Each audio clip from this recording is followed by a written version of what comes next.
For me, I just had that willpower to stop, and it's crazy because I see a lot of people that do these kind of drugs and they have to go to rehab. They need that that help, that push. But for me, I didn't have any resources or anything. I just, like, something in my head just clicked where it was like, if you keep doing this, you're gonna die. You're gonna die. You have no future if you're gonna do this. So for me, I have a big heart, man. I feel like I have a future, I have to focus on myself and have to step up and have to stop doing this. And it just clicked, like I had that willpower and I just stopped. Welcome to the My SGV podcast. Our mission is to capture and share the stories of the people of the San Gabriel Valley. We believe our diversity is what makes the SGV great. And no matter where you're from in the San Gabriel Valley, you will feel welcome.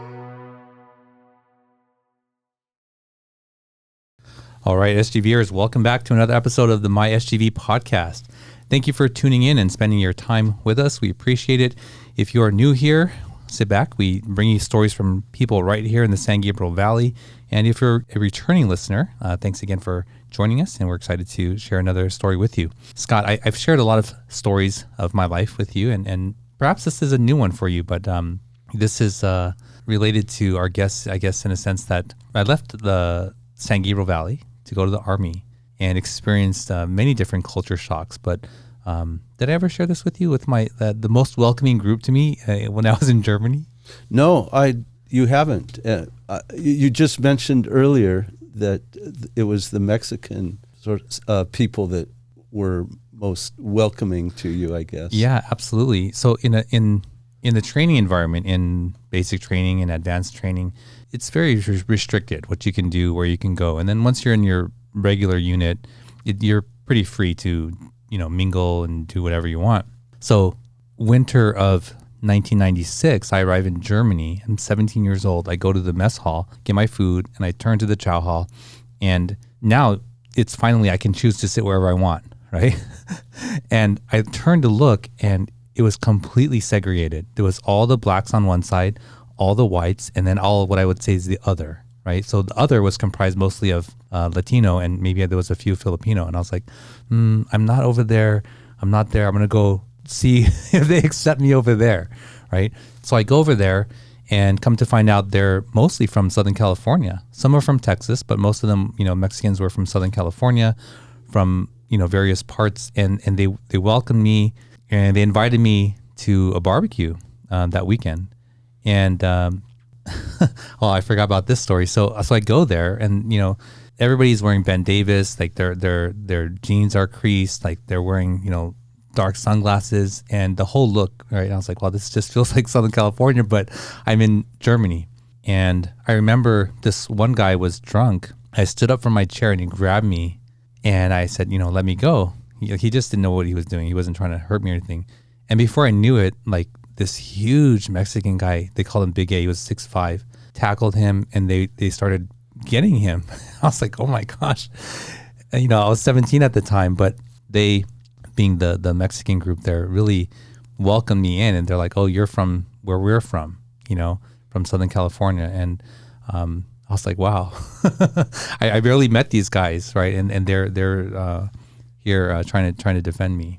And you hadn't had this experience before with interacting with this group? Well, I've shared before, my high school was pretty divided, right, with Asian and Mexican gangs. But I grew up with Mexicans, and I grew up with Mexican gang members. I wasn't that close to them, but these guys were all actually gang members. Like, they all had their names were like Pelon, Flaco, Mousy, and they in the army. In the army, really, yeah. But they had left all that behind. But this like idea of we're from the same place, and we know what it's like to grow up. Like, it was just there. So yeah, weird, right? Yeah, to experience that, thousands of miles overseas. But that was my experience. Anyway, that's an interesting tie into our guest today, right?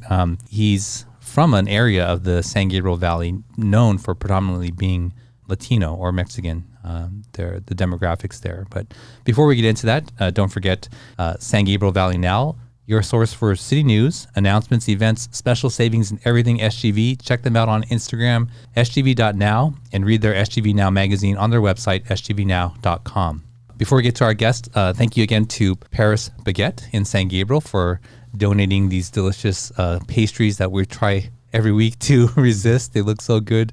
Thank you to Jason and Grace and the crew over there for providing the refreshments for us and our guests. We appreciate it. Well, let's introduce our guest today. His name is Diego Anguiano. He's a social media influencer, and his account that he runs is El Monte Memes. Diego, welcome to the show. Thank you for having me. Yeah, so that whole tie-in story was, did some of that stuff sound familiar to you? I loved it because, growing up in El Monte, it is mostly Mexicans, but we also have our big Asian community there as well. So I could really relate to that, Sure. I mean, growing up in El Monte, my first girlfriend was Vietnamese. So, yeah. Okay. Got much love for the Asian community. And, we were talking about a movie, right? This gangster movie before, and there's a Asian guy in that movie. And so they would always refer to me as that Oh, really? guy. That guy's cool, too. He came out on that Mortal Kombat movie. That's right, yeah. Yeah. So, Diego, the show is called the SGV, or My SGV podcast. What's your connection to the San Gabriel Valley? I mean, I was born and raised in South El Monte. I was born in that hospital by Carl's Jr. in Santa Anita. It's called Greater El Monte. They say don't go there unless you want to die. I mean, there's a lot of good stories and a lot of bad stories. For me, I never had a bad experience there, but yeah. Okay, so you were born in South El Monte. Yes, I was born in South El Monte. And so for people who don't know the difference, what is the difference with South El Monte other than, in the name? And I would say South El Monte is more industrial. There's more, there's like a lot of factories, a lot of people working over there on that side. I see. And what was it like growing up do you say you're from South El Monte or from El Monte? I just say I'm from El Monte. I feel like it's one big El Monte, but it is true. There is a total difference between the cities, but I just see it as one big El Monte. Okay. And what was life like growing up in El Monte? I mean, life was good when I was, younger. I mean, I didn't have, responsibilities or anything like that. I was just a kid. I didn't see everything that was going on. I mean, I lived in a pretty bad neighborhood. There's like drive-bys every day, people dying, a lot of people doing drugs, but I was a kid and I didn't see much of it. I'm just a little kid playing, and yeah, I mean, it was good. I loved it. I loved growing up there. But as I got older, I started realizing, this is not the type of environment anyone should be living in. It's pretty dangerous. When did you realize that? Probably when I was in high school, because, you start getting older and you start seeing, your close friends and family start dying. And, for myself, I started getting into drugs around, I would say, probably 14 years old. I started smoking weed and then slowly started gravitating to methamphetamines. Wow. At 14 years old. At 14 years old, yeah. It was really bad. I mean, I was doing this like every day, and it got really bad in my senior year. I was doing drugs, and I have a younger brother, and we started sharing drugs. We started keeping that away from our family, and we would just be in our room and we'll share drugs. We'll start doing meth. We'll start doing this and that, and it got really bad, man. We started stealing, for our use. I started stealing like stuff from my school, anything I could get my hands on, and I would actually sell the drugs to other people that I knew. And yeah, it was really bad, man. What was your family life at that point? Family life was, like I said, it was good when I was younger, like my mom and dad they're really strict with us and they wouldn't let us go outside as much. But slowly, my younger brother started going out to the streets and stuff like that. He started getting into the gang life. For myself, I would just stay home, play video games, be on my computer, I was really into editing and doing videos and stuff like that. So when I was older, that's when my dad, he started relapsing. He was a former alcoholic, and I never knew he was an alcoholic till I started getting older. And that's when, I was like, who is this guy, He changed into that father figure, into like an alcoholic. So he was just drinking constantly, like every day. And it was hard, I was in high school at that time. When you're in high school, you're supposed to be having fun. you're supposed to, you know, be loving life. And yeah, it was hard, man. It was like, what's going on?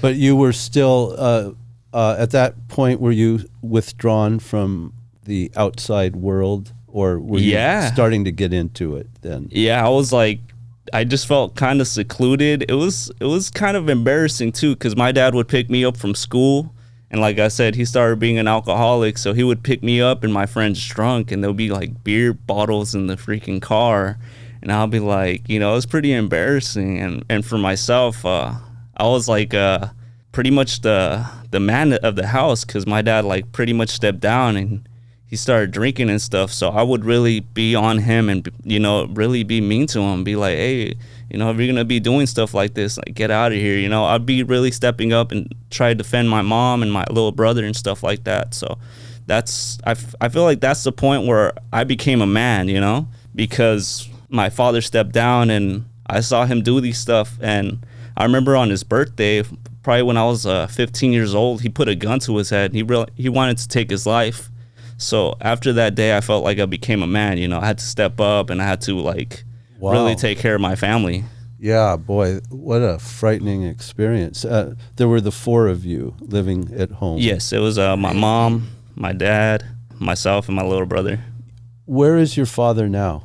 My father's good. He's been sober from that time.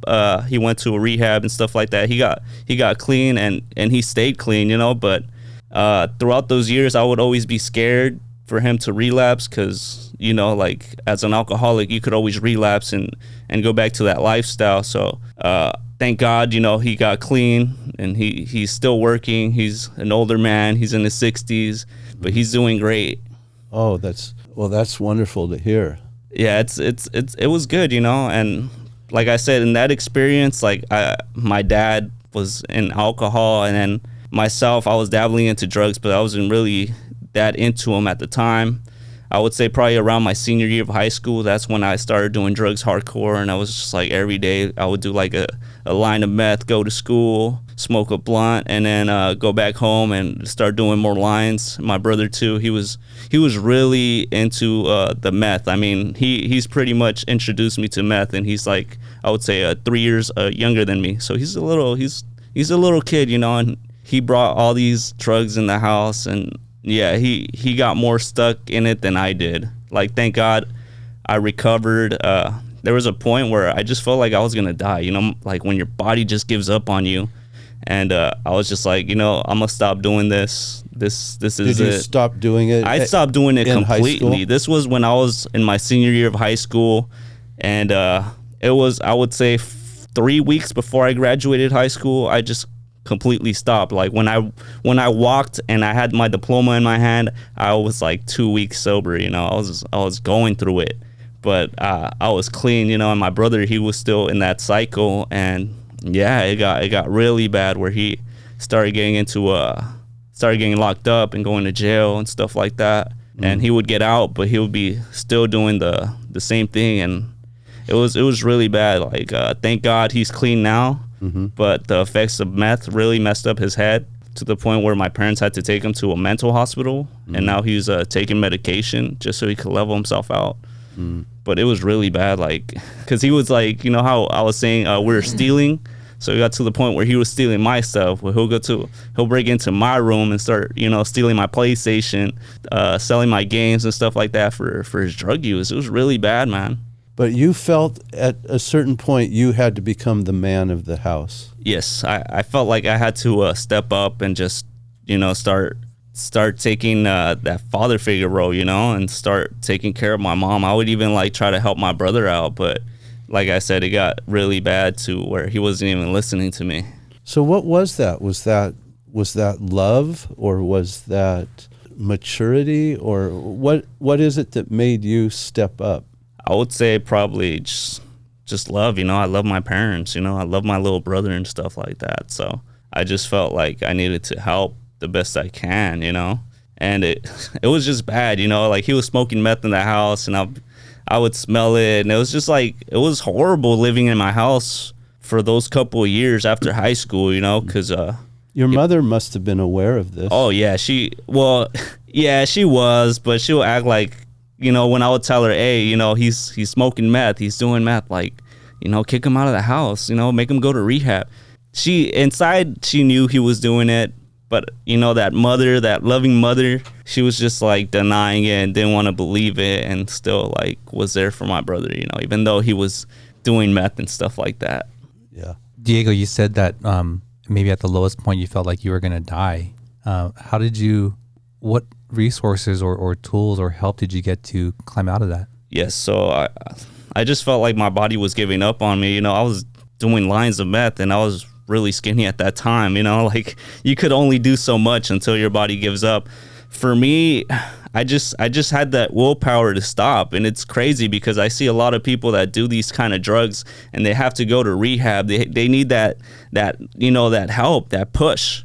But for me, I didn't have any resources or anything. I just like something in my head just clicked where it was like, if you keep doing this, you're gonna die. You're gonna die. You have no future if you're gonna do this. So for me, I have a big heart, man. I feel like I have a future. I have to focus on myself and have to step up and have to stop doing this. And it just clicked. Like I had that willpower and I just stopped, man. Like I would lock myself in my room sometimes and not even go outside and just like cut contact from life, because it was just bad. And those few weeks too, when I stopped doing it, like I felt the effects. My body, like I had cold turkey, like you just feel cold and you just feel shivery. And I tried to stop too before that, a couple months before, and I would always put that in my head. Oh, I'm gonna just do this one more time and that's it. I'm gonna do this one more time, that's it. I would do it, but then I would continue doing it. So there's no more just one more time to do it.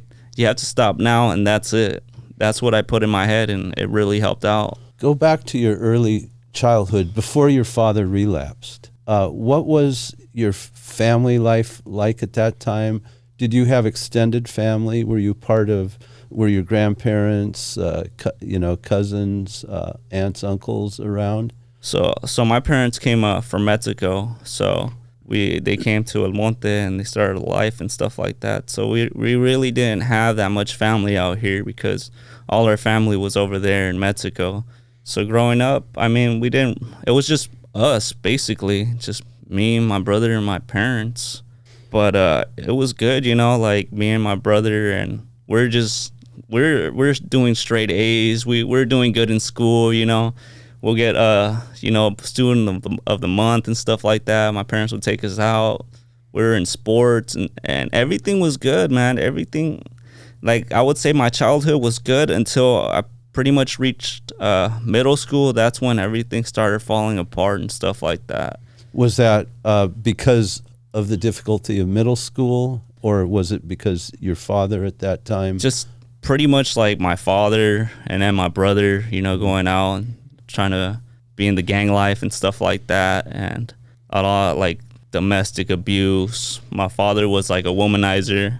So sometimes in middle school, people would say that they saw my dad with another woman and stuff like that. So like stuff like that, it's like embarrassing, man. It just makes you think too, like what's going on, like when you're a kid, you really don't think much of anything. So when you start growing up, you start realizing, like, hey, there's some stuff going on behind the scenes, that aren't good, Were you losing trust? I was. I felt really bad for my mom, and I felt like I didn't know my father. I felt like he was a father, but then when he stepped outside and he'll go out, like he was just a different person. Yeah. Wow. How old are you now? I'm 28 years old. 20. So 10 years ago, all of that came to an end. Yes, when I was 18, yes. Thank God, I graduated high school and I got clean. Yeah. And it was just an eye-opener for me. And honestly, like it really helped me out in life. It really made me see things and made me grow up, Like I feel like I'm glad I got all that out the way. Mm-hmm. And now I could just focus on myself and my future and just work on myself. I'm 28 years old now and I have a son now. So what I try to do now is try to be there for my son and try not to be like how my father was. Yeah, sort of break the pattern, huh? Break the cycle. Yeah. What happened at age 18? Once you graduated, what did you do? Wow. I didn't do anything. You know, I got that diploma and I just barely graduated. I didn't sign up for college, nothing, because at that time I was still trying to help myself. You know, I was trying to recover. So after high school, I just stayed home and tried to stay away from drugs. And it got to the point where I started doing drugs again. I mean, I wasn't doing methamphetamines, but I started getting into it's called K2, synthetic marijuana. So they sell these like at gas stations, at smoke shops, and it's really bad, man. It messes up your head and it messes up like your heart and stuff like that. So I relapsed when I got out of high school. I started smoking the K2 and stuff like that. So I would just stay home and smoke that. And yeah, it got bad, but I stopped after my brother got locked up. It was probably like 16 at the time, and that's when a CPS got called to the house, and they wanted me out the house because I was you know, pretty much smoking K2 and stuff like that. So my mom gave me like an ultimatum. She told me you need to stop, you know, smoking, or you're gonna get kicked out the house. And then I just stopped. Wow. It sounds like your brother was sort of pulled into that gang life, but how were you able to avoid that, or were you able to avoid that?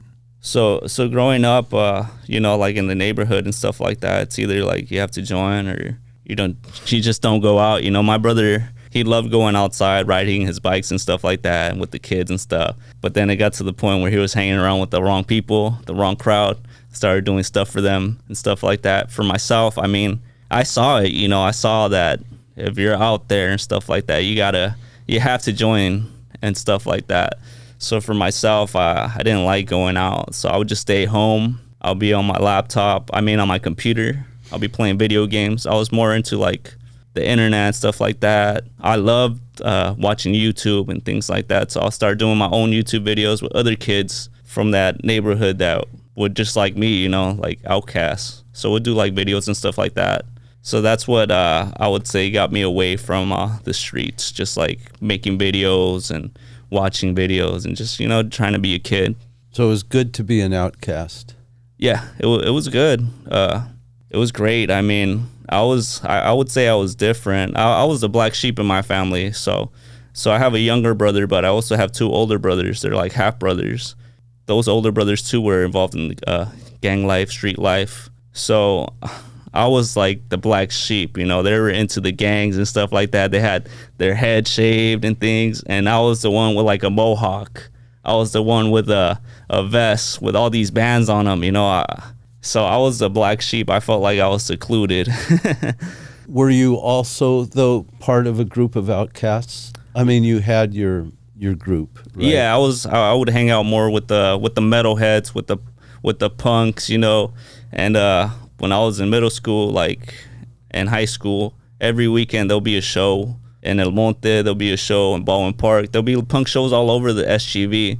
So every weekend I would go to these shows, and it was good because, you know, these other people that would attend the shows also came from broken homes. So it was like for that night with all the bands and all the other people in there, it was like for that night, like everything that happens at your house, no one thinks about that. Everyone's coming from broken homes, from, you know, domestic violence and from other stuff. And for that night, we forget about all that and we have a good time.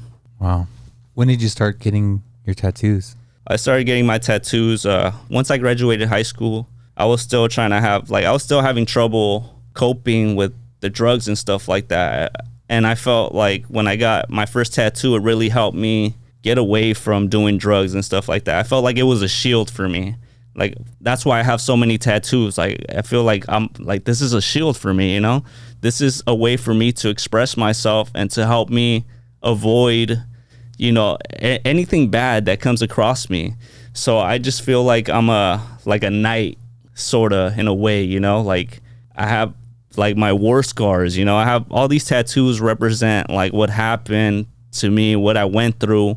And I just look at them and I just see it as like the past, a story, like something I overcame.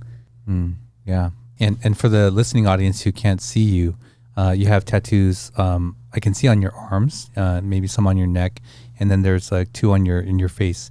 Can you describe the meaning behind those two? Yeah. So the one on my face, I mean, I was never going to get a face tattoo. My dad would always tell me, you could get all the tattoos you want, just don't get a face tattoo. I got this face tattoo because something really bad happened in my life, something I can't really talk about.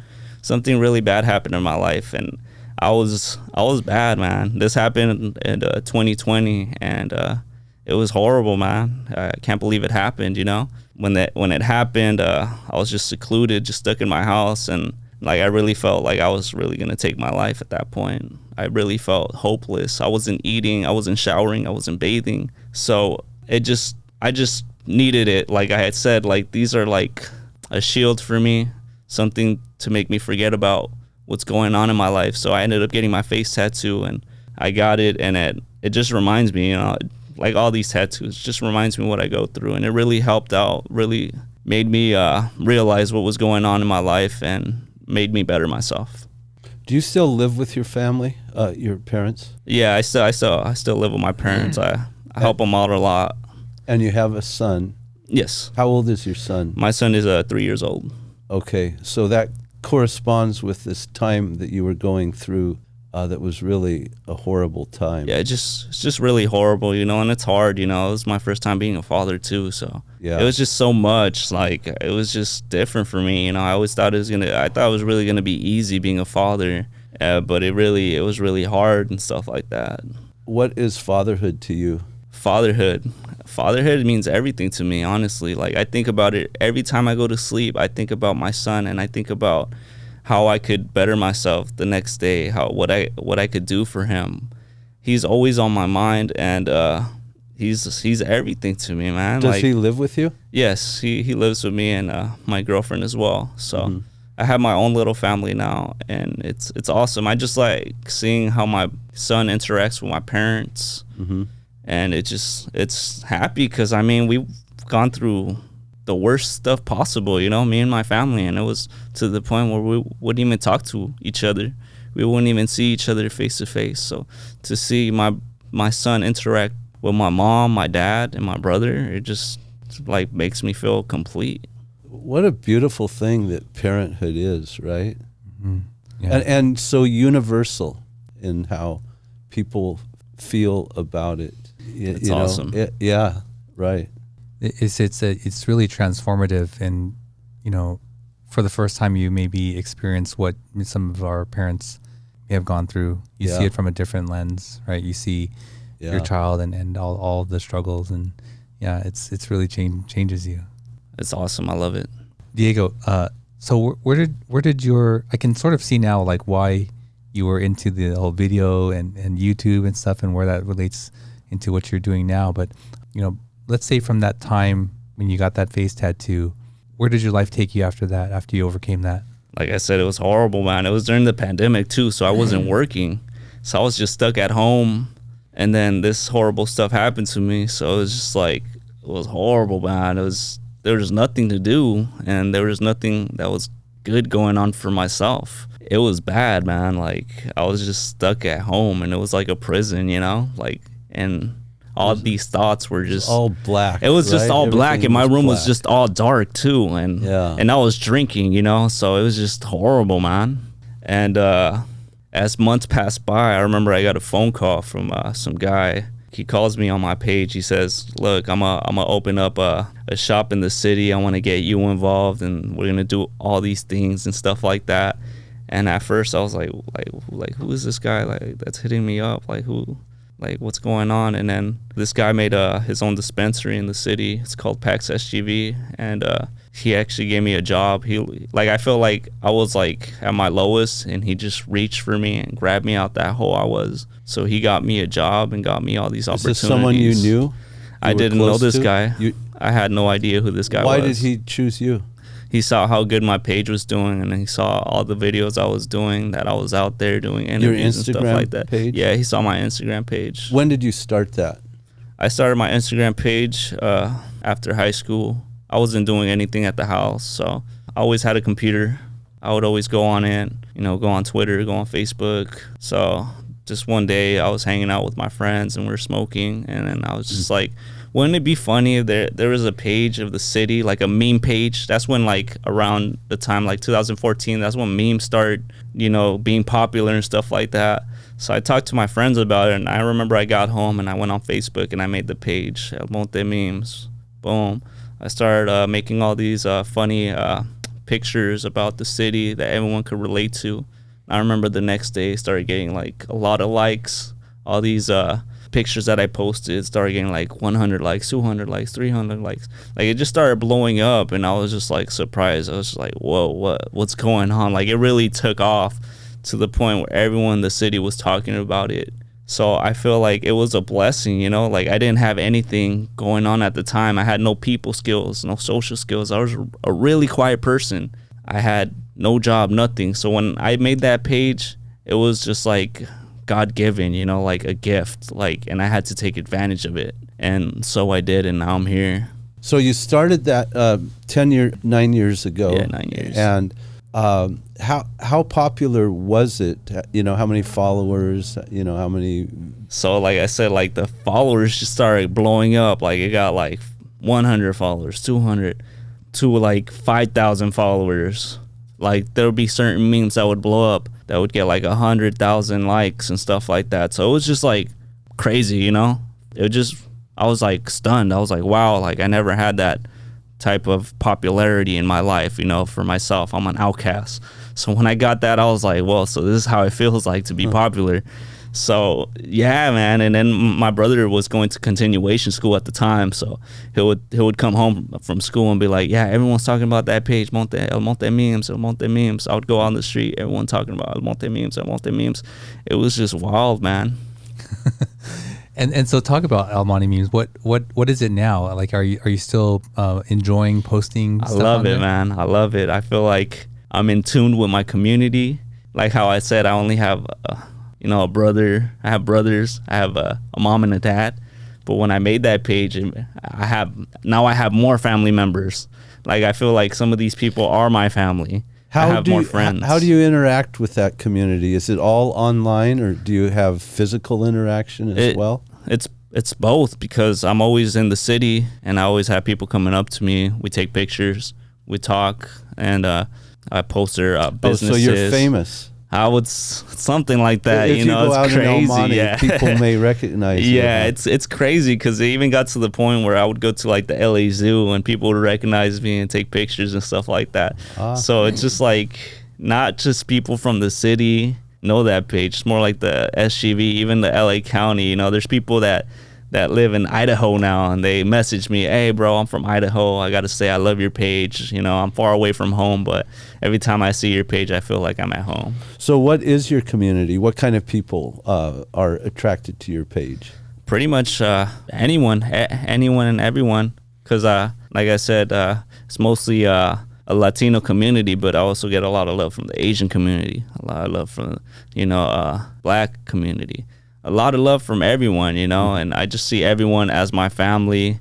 I always talk to everyone, and things happen in the city, like tragic things happen in the city. If someone passes away, they'll give me the GoFundMe. I would promote the GoFundMe, put it on my page, put the link in my bio, you know, try to help out. Even if I have some spare time, I would go to, say, a fundraiser, you know, put my own money in there, you know, just to support the community. So I'm very in tune with everyone.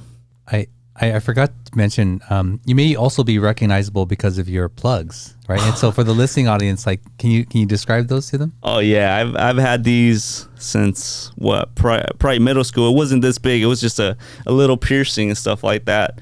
And I started stretching them out in high school. During the pandemic, there was nothing to do, so I just went all out. Boom, boom. I always get people talking about my ears.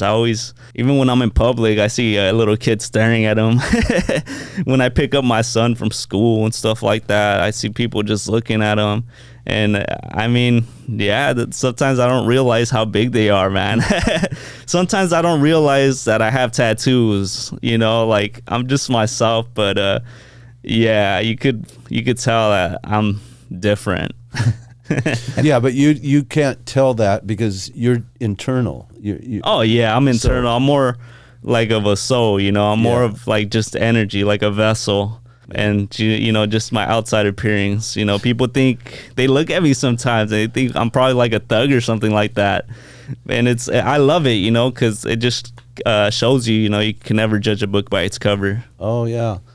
Yeah, people probably don't realize what they look like, I mean, you may think you've got one body type and it's actually a different body type, or you don't think about yourself in that way, do you? I don't. You're just who you are inside. Yeah, that's how I see it. And it's funny because I forget, but then when I see that kid looking at me like he's scared, in the corner, I'm just like, oh. Oh yeah, because I could look at you, or I could look at anyone in this room, and like what I see may be quite different from what you perceive yourself as. Mm-hmm. Yeah, right. Yeah. Oh, Diego, to successfully run a page like that sort of highlights, pokes fun of, the city, you have to really have your pulse on what makes El Monte. And what would you say that is? Friendly. I would say El Monte is friendly. I mean, that's our slogan. Welcome to Friendly El Monte. I mean, before I made that page, it's been like that.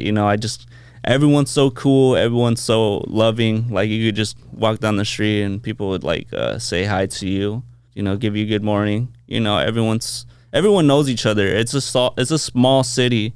And from what I've been seeing since I was a kid, everyone helps each other out. So that's what I would say El Monte is, friendly. Did you go to El Monte High School? I went to South El Monte High School. Oh, okay. So it's like a newer school. Was it their Eagles? Is it? Yeah, South El Monte Eagles, yes. Okay. And so I remember when that school was built. It's like right off the 60, like sort of tucked away, right? Yeah, it's pretty small too. And then you're up against the 60 freeway. Yeah. Right? Yeah. I remember that, yeah. Yeah. You mentioned it, El Monte is the friendly city. Yes. But on the other hand, you grew up and the streets were kind of difficult, right? Yeah, How do you reconcile that? I mean, just like how life is, like there is good out there and then there's also evil out there. But I would say the good balances out more than the evil. Do you think people are good? Yes, there's good people out there. People is good. Yes, there's good people out there that have good souls. Even people that are doing bad things out there, there's good people out there, But there is also evil out there, And when I started doing the meth and stuff like that, like that drug is evil. When my brother brought that drug into the house, I saw a difference. Mm-hmm. I saw a lot of fights and going on with my parents, fights with me and him, a lot of domestic violence, a lot of just evil, just a lot of, you don't know what's going to happen next, and scary. So what is your life like? Is your page your full-time thing, or do you have another job, or what? What right now I'm working with PAX SGV right now in the city of El Monte. The company you mentioned. They gave me a job, and they're also giving me other opportunities to run other social media platforms, which I'm getting paid for, and I'm very grateful for that. But yes, I would see my page is pretty much a full-time job. I'm always on my phone, always pulling out my phone, going on it, seeing what's going on in the city, seeing if anyone reached out to me. And it's a full-time job, man. Yeah. And my girlfriend gets really mad when I'm always on my phone. She's like, what are you doing? Like, who are you texting? But you kind of all your life have been like that, right? I've always been behind a computer. I've always been on the computer every day, man. How many posts per day do you do? Probably like 3 or 4 per day.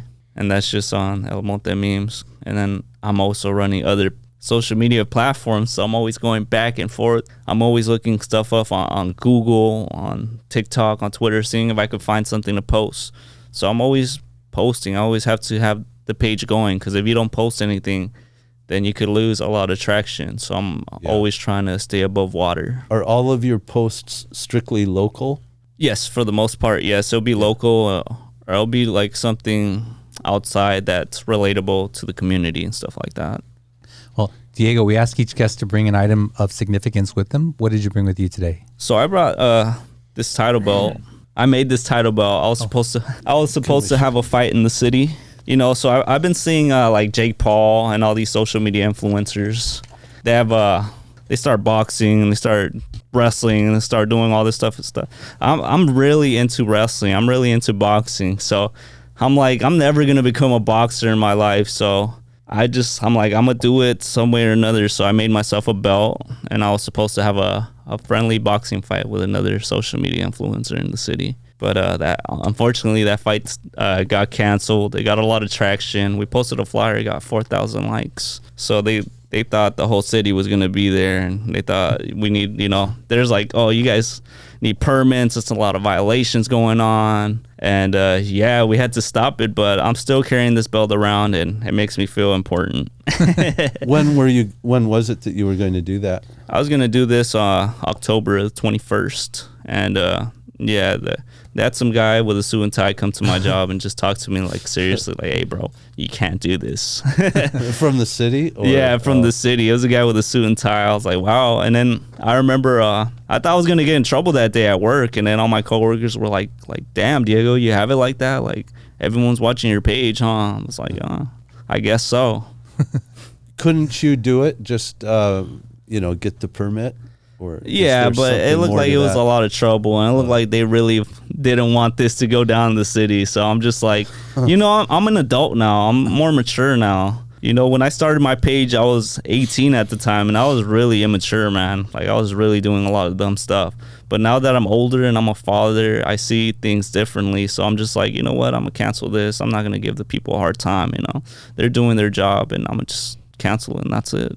I bet a boxing studio would be the place to do it. Yeah, because they would have the city permits. They would have the waivers. They would have the gear. They would go have up all to that Pasadena.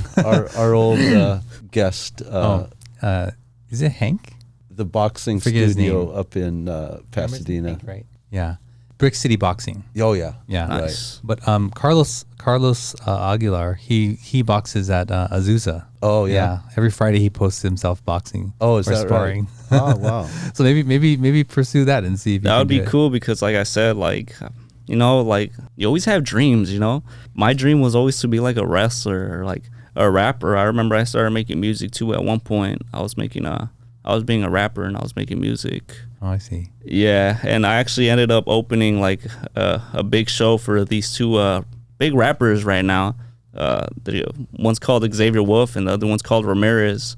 And I remember I opened up a show for them, and I had I don't know if you guys ever seen that movie 8 Mile with Eminem, and he's up on stage and he has a microphone and he just freezes up and stuff. So there was like 300 people in the stands, and I had one of those moments, and and I just stopped. Like, after that day, I just stopped making music, and I was just like, all right, I'm gonna just focus on my page and Montemillos, just gravitate all the energy there, and that's it. Oh wow. Yeah, it's crazy. At first, when you started bringing that up, I was like, "Oh, you killed it, huh?" And then, and then you turned it to. I wish I did, man. It was a good opportunity. A friend saw me making music, and he had all these connections. So he's like, "You know what? I'm gonna put you on stage. You're gonna open up for these two rappers, and just go, And I did it, and like, there's pictures of me rapping on stage, and you just see the people in the crowd, man. Like, there's pictures of the people in the crowd, and they're like, "What's going on? Who is this guy?" Oh man, wow, that must have been pretty rough. Oh yeah, it was, man. Well, Diego, I want to get more into your page and where you see it in the future, but let's take a quick break and we'll be right back. Of course. At Warmouth Law, they believe that just because you speak a foreign language, come from a different culture, or simply don't know how to navigate the legal system, that should not prevent you from compensation from injury or receiving benefits. Their multicultural staff have been helping SGVers like you for over 38 years. Visit law888.com or call them at 626-784-7017 and tell them you heard about them on this podcast. All right, we're back with Diego. Diego, when we come back from the break, we like to ask questions from this card game here. And you can choose to answer it or not. It's up to you. Don't feel pressure to. So here we go. What's the first concert you ever went to? The first concert I ever went to was in 2010. I went to a Warped Tour, and that was in the Fairplex in Pomona. Warped Tour? Warped Tour, yes. Okay. It was cool, man. I never been to a concert. Like, I would always go to these backyard shows. So when I went to Warped Tour in Pomona, it was just, wow. I got to see a diversity of other bands perform. I got to see other people, got to make friends with people. I just felt like I was myself at that time, Cool. with the crowd.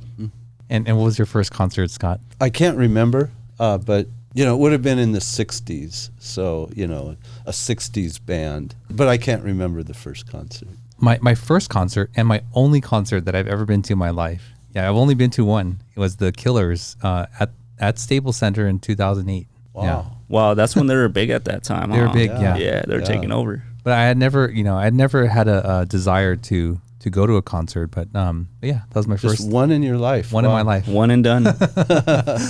Wow. I don't particularly like the crowds, and I remember it was like a really long time waiting for them to start. I mean, really long. It felt like hours almost, and it was fun. Yeah. So to our listening audience, or if you're watching on YouTube, what's the first concert you ever went to? Let us know in the comments, and we'll mention it in a future show. Well, Diego, back to you. So El Monte Memes, I see you're at today, October 24th, 2023, 54,400 plus subscribers. And that's pretty impressive. And it must, well, how does that feel to you to look at that? And what is, how does that feel to you? It makes me trip out. Like, I really can't believe it sometimes. Like, cause I'm just living my life. But then with the social media and stuff, I think about it before I go to sleep. I'm like, wow, like there's so many people that have their eye on that page. Like watching my every move, watching everything I post, because I really just trip out. I'm just amazed, and I'm very grateful. I take advantage and I try to help everyone I can and behave myself. Yeah, that must be cool. And do you look every day to see like how many followers you've gained and so on? I'm always watching. Watching. I always have my eye on there. When did it first? You said it was big from the beginning, 200, 500,000. Yeah. Like, when did you get into the tens of thousands? How far into? I would say probably in around like 2016. Oh yeah. But that's when my page was just strictly on Facebook. So I just started off on Facebook first. And right now, if you check on my Facebook, it has 35,000 followers. And around 2019, that's when I started getting into the Instagram. So I didn't have an Instagram page for it, but I've seen there's a lot of imitators out there, a lot of people making a page about it, So I'm just like, man, these people are taking my credit, So I'm going to just go on Instagram and take over. And that's what I did. Also, people were taking your content from Facebook and posting it as their own on Instagram. Yeah, and they put it El Monte Memes. I'm just like, wait a minute, that's my page. You can't do that. Oh, yeah. So you had to take action to sort of protect your brand. Yeah, so that's when I just made an Instagram page, and I just put El Monte Memes, and I just ran with it. You must still see your stuff out there being reposted, right? Oh, yeah, it's always out there. We always have, imitators out there and stuff like that, but I really don't pay attention to it. I just focus on myself and create new content. But so this is a page where like you are the focus. Yeah, like I'm El Monte Memes. Like it created like a person, like yeah. Because everyone doesn't call me Diego. Everyone calls me El Monte Memes. Oh. People come up to me, El Monte Memes. Or a lot of people at my job call me Memes. So I just feel like that's me. Like I'm that person, and like when I first started that page, I was anonymous until like I would say probably 2015. That's when I revealed myself. And if you see now on Instagram, there's other city pages out there, but they don't reveal themselves. They don't show their face. I'm the only city page out there that shows who I am. But do you think that these people, they come up and talk to you on the street, do they really know who you are? Or do they just think you're something? People really don't know who I am. I mean, people see me sometimes. I would say people think I'm arrogant. Some people think I'm like, who is this guy? This guy thinks this and that. But then there's other people out there too that see me like they know I'm a humble person. I've gone through the struggle as well. Because there's a lot of people in my city that face the same adversity I did. Right. Do you talk much? I mean, is there much of you talking on your page, or why do they think you're arrogant? Well, when I first started my page, like I was young at the time. I was 18, 9 years later, So I was young at the time, and I was seeing all these other rappers and stuff like that. So I pretty much made myself into like a rapper. a little pump, or all these rappers with the hair and the tattoos and stuff. So I made myself like a figure like that, and I was really like myself talking right now. I would say I was really arrogant. I was not even focusing on the city. I was just focusing on who I am and myself. So I would see why people think I'm arrogant and stuff like that. But as I got older, I matured more, and I'm a father now, and I'm just like, I'm staying in my lane. I'm more focusing on the city, and I'm more like a spokesman. Diego, how do you cut through the chatter and the haters? Because I'm sure you get, all that. I get that all the time. My coworker brought that up the other day. He was like, man, I just went through your page and I saw all these negative comments. And like I said, I've been running the page for almost 9 years now. There's always going to be negativity, negative comments and stuff like that. People say, when you get hater comments like that, you're doing something good. As for myself, I really don't pay attention to it. Like I used to really get mad. I'll see like, hey, this guy's talking about my ears and stuff like that. Like, I'm going to message him right now. Let's meet up right now. But now I'm older and I'm a father, and I'm just like, like it is what it is. Everyone's going to have their comments and stuff like that. If you pay attention to that comment, it's going to ruin your day and stuff like that. As for myself, I don't look at the comment section. And then, like, you're going to go to sleep, you're going to wake up, it's going to be a new day. No one's going to pay attention to any comment that's posted on your page. Everyone's going to move on. Wise words. Well, Diego, we're going to move on to the final segment of the show where we get to know a little bit more about you and what you like in the San Gabriel Valley.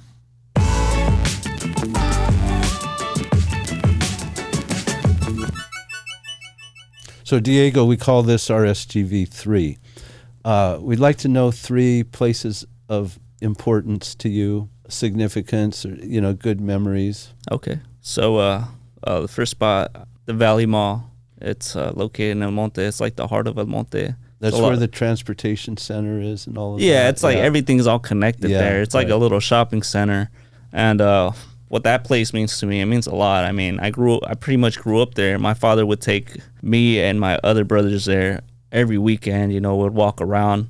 I wouldn't see my other brothers as much because, I would only see them on the weekends. So when I would see them, we would go over there. We'll play in the playground. We'll walk around. I have so many pictures of me and my brothers and my dad at the Valley Mall, like back in 1999. So it just means a lot to me. And every time I pass by there, just like the memories just pop up. And is that the heart of the city? I would say so because, it's the Valley Mall. I mean, there's a lot of shopping. There's a lot of little stuff, little stuff. There's like a little playground there. The water tower is close to there. Like everything significant to the city is located in that area. The government buildings. Are there. Yeah, right. Awesome. Yeah. Okay. It's called the Valley Mall. I believe so. Yes. My parents were, they speak Spanish. They'll call it El Centro del Monte, which means the central of El Monte. Yeah. The center. Yeah.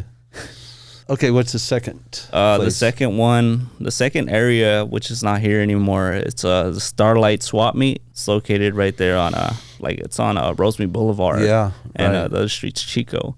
So that place, like I said, my dad would take us there every weekend too. We'll find a lot of stuff.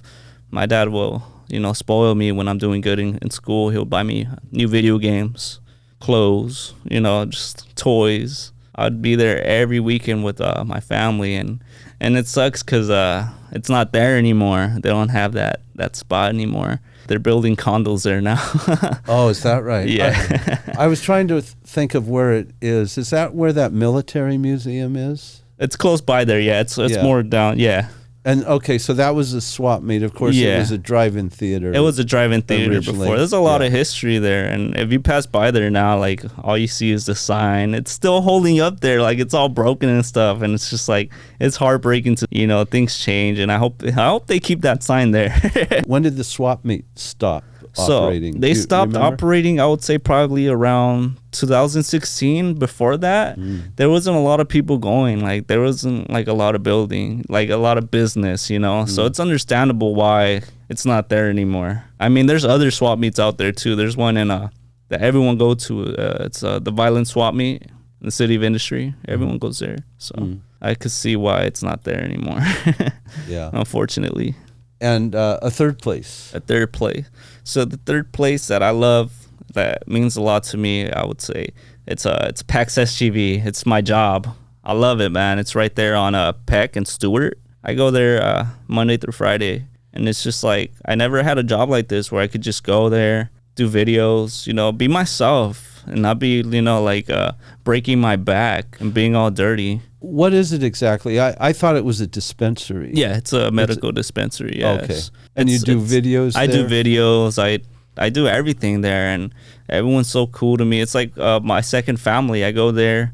My co-workers, like my sisters and my brothers, we get to talk and get to vent to each other, and we're all there for each other. I never had a job like that. The jobs I've had were heavy duty jobs, heavy lifting jobs. I'm always dirty, have my hands all dirty. I could never dress like this. I go to work like this, Like I'm just myself, and I'm very grateful, because I could be working over there. I could be breaking my back, and I'm very blessed to be there and to be working, to be providing for my son and my family. Right. And before that, I was, like I said, working these jobs, and I was only making like $300 a week, and that's not enough. I'm very grateful, and I don't know what I would do without them. Awesome. Thanks for sharing those three with us in our audience. Well, Diego, thank you so much for coming on the show, sharing your story with us and our audience. Can you say the name of your Instagram again? So my Instagram, it's at l.monte.memes. It's on Instagram. You could always message me. I always like helping everyone out. Love my community. And be waiting for that message. Awesome. Yeah. And if they see you on the street, they're like, hey, it's El Monte Memes. If you see a guy with big ear lobes, that's me. Don't be shy. Awesome. Well, Diego, thank you again for coming on the show. We really appreciate it. And thank you for you sharing your story with us and getting people a chance to learn more about who you are and the person behind the El Monte Memes. I'm grateful. Thank you. Thank you. Thank you. Yeah. Well, there you go. Another episode for you. It's really cool to hear the stories behind the things that we see, the businesses that we frequent, and even now the social media influencers that you may see online every day, to know their origin story and know what sort of shaped them, their lives, and what they're doing today. So we thank you so much for spending this time with us. If you like this kind of content, please like, share, and subscribe. If you want to check out our full catalog of episodes, check out our website, mysgv.net. And until next week, we'll see you then. Thank you for joining us on the My SGV podcast. Check out more of our content on our website, mysgv.net. This show was produced by Russell Mono and edited by Victoria Allers of Kind Monster Productions. If you'd like to join us next week as we capture and share more stories from our diverse community, feel welcome. Nice mother. No, kind mother.